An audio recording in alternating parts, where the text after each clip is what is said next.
நண்பர்களுக்கு வணக்கம். அனைவரும் நலமாக இருப்பீர்கள். திருநெல்வேலி ஜோதிடர் எஸ் மணியன் பேசுகின்றேன்.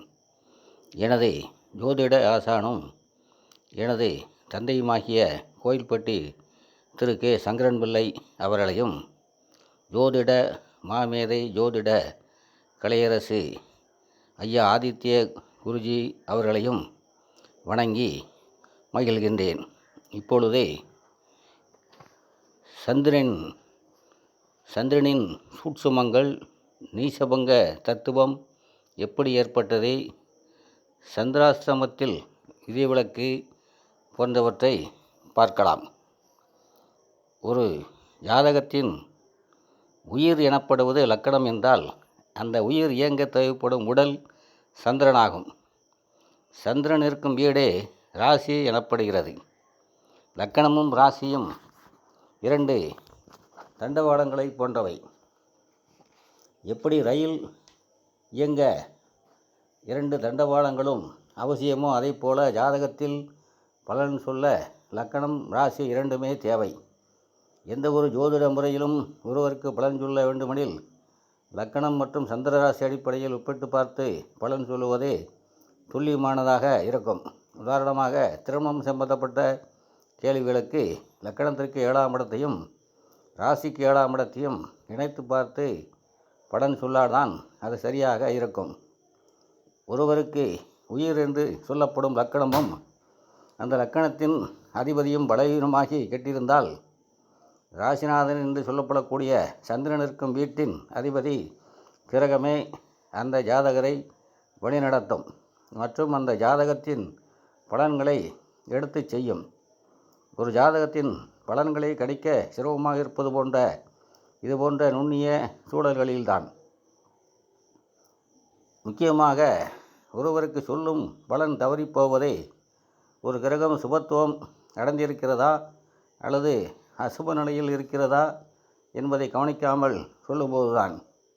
உதாரணமாக, சனியோ செவ்வாயோ ராகுவோ கேதுவோ அசுப நிலையில் இருக்கும் பொழுது தங்களுடைய தீய காரகத்துவங்களை ஜாதகருக்கு வலுவாக செய்வார்கள்.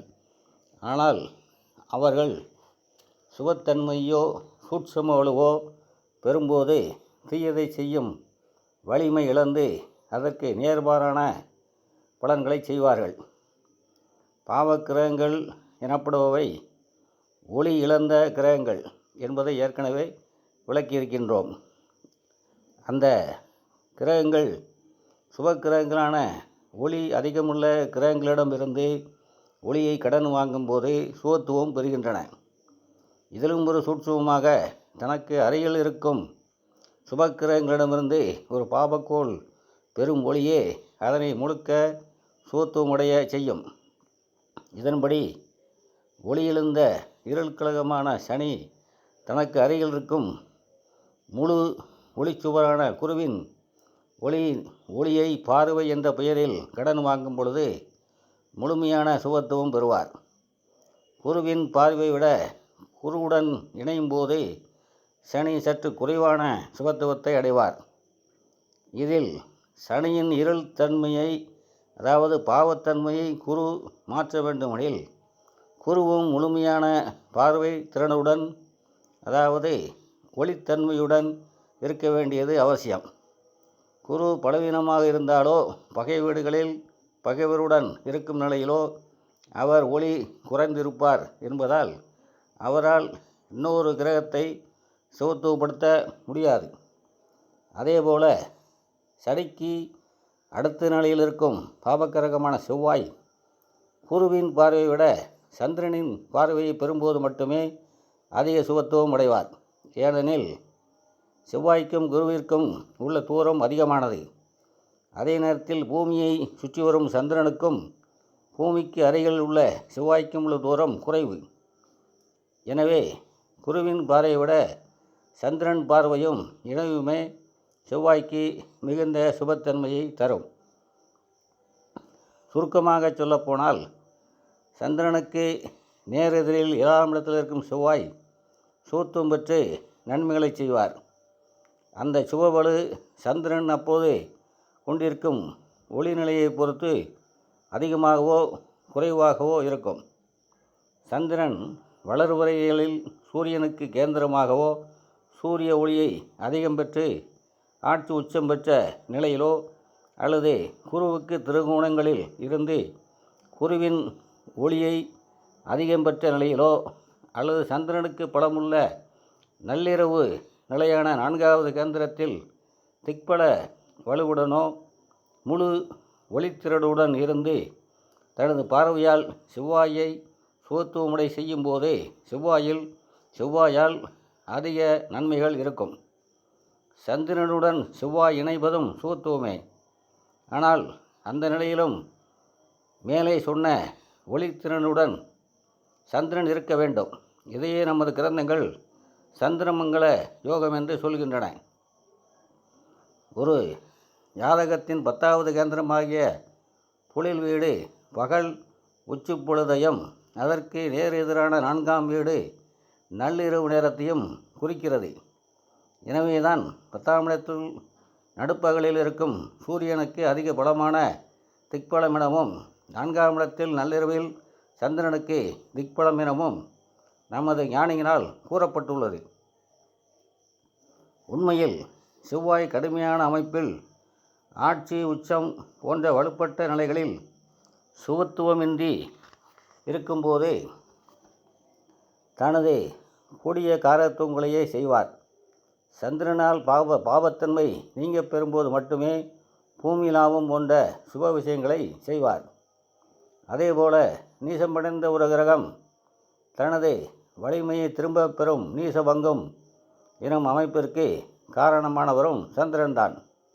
சூரிய ஒளியை பெற இயலாத நிலையில் கிரகங்கள் நீசம் எனப்படும் வலிமை குன்றிய நிலையை அடைகின்றன.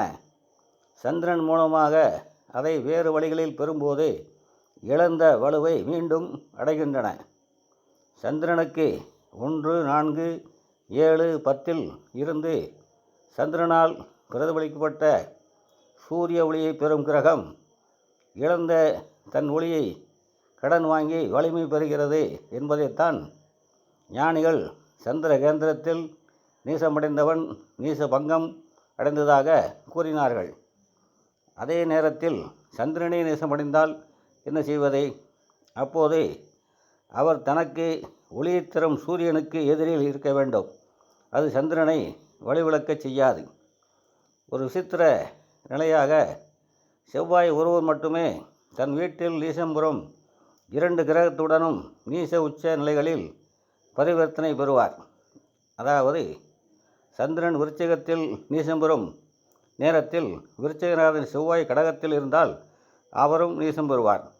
இந்த நிலை நீச பரிவர்த்தனையாவதால் சந்திர செவ்வாய் இருவருமே பங்கம் பெற்று நீசபங்க நிலையை அடைவார்கள்.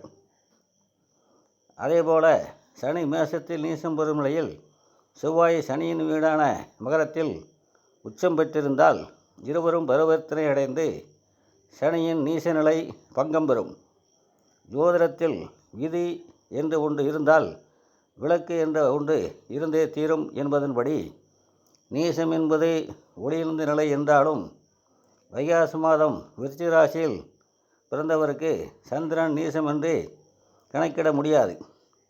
அப்போது முழு பௌர்ணமி நிலை என்பதால் சூரியனுக்கு நேர் எதிரே இருக்கும் சந்திரன் தனது முழு வலிமையுடன் இருப்பார் என்பதை புரிந்து கொள்வதோடு இந்த அமைப்பின் விசாகம் 4ஆம் பாதம் ஒரு இறையின் அவதார நாள் என்பதை உணர்ந்து கொண்டால் உச்சநீச நிலைகள் கணக்கிடும் முறையும் ஜோதிடத்தில் சூரிய சந்திரர்களின் பங்கை உணரும் ஆற்றலும் பிடிபட்டுவிடும். சந்திராஷ்டமத்தை பற்றி பார்க்கும் பொழுது சந்திராஷ்டமம் என்ற சொல்லுக்கு சந்திரன் 8இல் இருப்பது என்று பொருள். ஒரு கிரகம் 8இல் இருக்கும் பொழுது தனது வலிமையை இழக்கின்றது என்பதை அறிந்த நமது ஞானிகள் கோட்சார நிலையில் ஒருவன் ராசிக்கு 8ஆம் இடத்தில் சந்திரன் மறையும் 2.25 நாட்களை சந்திராஷ்டம நாட்கள் என்று குறிப்பிட்டு அந்த நாட்களில் முக்கியமான முடிவுகளையோ புதிய முயற்சிகளையோ நீண்ட பிரயாணங்களையோ செய்ய வேண்டாம் என நமக்கு அறிவுறுத்தினார்கள்.